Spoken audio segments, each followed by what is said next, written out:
हज़रत अब्दुल्ला बिन अब्बास फरमाते हैं कि एक दिन जिब्राईल रसूलुल्लाह सल्लल्लाहु अलैहि वसल्लम के पास बैठे हुए थे कि उन्होंने अपने ऊपर एक ज़ोरदार आवाज़ सुनी। उन्होंने अपना सर उठाया, फिर फरमाया, ये आसमान का एक दरवाज़ा है जो आज से पहले कभी नहीं खुला।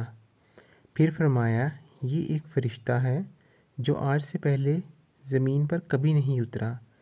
फिर उस फरिश्ते ने आप सल्लल्लाहु अलैहि वसल्लम को सलाम किया और 2 नूरों की खुशखबरी दी और कहा, ये 2 नूर आप ही को दिए जा रहे हैं, आपसे पहले किसी नबी को नहीं दिए गए।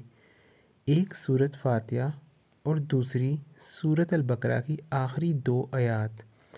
आप जब कभी इन दोनों में से कोई कलमा तलावत करें तो आपको तलब ज़रूर अता की जाएगी, जिसके बाद दुआ कबूल होती है। सही मुस्लिम की रवायत है जिससे पता चलता है कि सूरत फातिहा कितनी अजीम सूरत है। कुरान पाक में आता है कि हमने आपको 7 बार दोहराई जाने वाली आयत अता की हैं। इससे मुराद सूरत फातिहा है। एक और हदीस जो बुखारी की है, आप फरमाते हैं कि हज़रत अबू सईद यानी एक सहाबी से फरमाया, मैं तुझे कुरान की ऐसी सूरत बताऊंगा जो कुरान की सब सूरतों से बढ़कर है, और वो है सूरत फातिहा।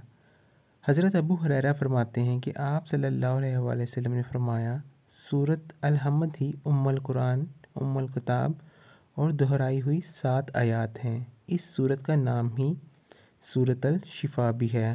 आप सल्लल्लाहु अलैहि वसल्लम ने मज़ीद इरशाद फरमाया कि सूरत फातिहा हर मर्ज़ की दुआ है। अल्लामा इब्ने कीम रहमतुल्लाह फरमाते हैं कि अगर जिस्म में कहीं दर्द हो तो दर्द की जगह पर हाथ रखकर 7 मरतबा सूरत फातिहा पढ़िए, इंशाअल्लाह आराम मिलेगा। सूरत फातिहा के मज़ीद कुछ फ़ज़ाइल। रसूलुल्लाह सल्लल्लाहु अलैहि वसल्लम ने फरमाया, जो सूरह हम्द, जो कि सूरत फातिहा का ही एक नाम है, की तिलावत करे वो ऐसा है जैसे उसने 104 आसमानी किताबों की तिलावत की हो।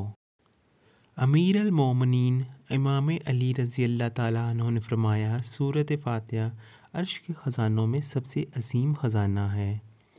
इमाम जाफ़र सादिक़ अलैहिस्सलाम ने फरमाया, कतई तौर पर सूरह हम्द में इस्म आज़म इलाही मौजूद है।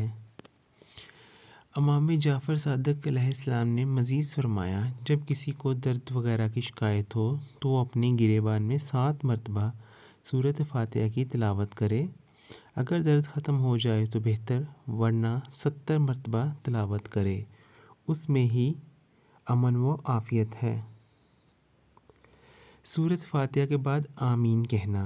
नबी करीम सल्लल्लाहु अलैहि वसल्लम ने इरशाद फरमाया, जब इमाम आमीन कहे तो तुम भी आमीन कहो।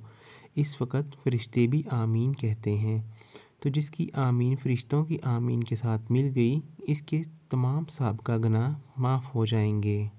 सूरत फातिहा से दोस्ती कैसे करें, यानी कि सूरत फातिहा के फ़ज़ाइल से फ़ायदा कैसे उठाया जाए। घर की तमाम खाने पीने की चीज़ों पर, बर्तनों पर सूरत फातिहा पढ़कर दम कर दीजिए। अल्लाह की ज़ात से उम्मीद है कि तमाम जिस्मानी और रूहानी बीमारियों से बचाव हो जाएगा। जादू, सरकश, जिन्नात और शैतानी असरात से हिफाजत होगी। घरेलू इंतशार और परेशानियां दूर होंगी। आपस में मोहब्बत पैदा होगी। खाने में बरकत होगी। खाना खाने वाले को भी हदायत मिलेगी इंशाअल्लाह। नाज़रीन कराम, इस सूरत के बहुत ज़्यादा फ़ज़ाइल हैं, जबकि हमारे चैनल का फॉर्मेट है कि वीडियो को मुख्तसर रखा जाए। तो बात को मुख्तसर करते हुए हम वीडियो के एंड की तरफ चलते हैं। सूरत फातिहा में अल्लाह ताला ने शिफा रखी है। सूरत फातिहा पूरे कुरान पाक का खुलासा है। अल्लाह ताला ने नमाज की हर रुकत में सूरत फातिहा पढ़ने का हुक्म दिया है। अल्लामा इब्ने तमीमा उठते बैठते सूरत फातिहा पढ़ा करते थे और कहते थे, मुझे जो कुछ मिला सूरत फातिहा से मिला है। लफ्ज़ फातिहा का मतलब है आगाज़ या इब्तिदा। चूँकि सूरत फातिहा कुरान पाक की पहली सूरत है, इसलिए इसे सूरत फातिहा कहा जाता है। तो नाज़रीन, आज की वीडियो बस यहीं तक थी। अगर आपको वीडियो अच्छी लगे तो लाइक ज़रूर कीजिएगा और हमारे चैनल को सब्सक्राइब ज़रूर कीजिएगा। तब तक के लिए अल्लाह हाफ़िज़।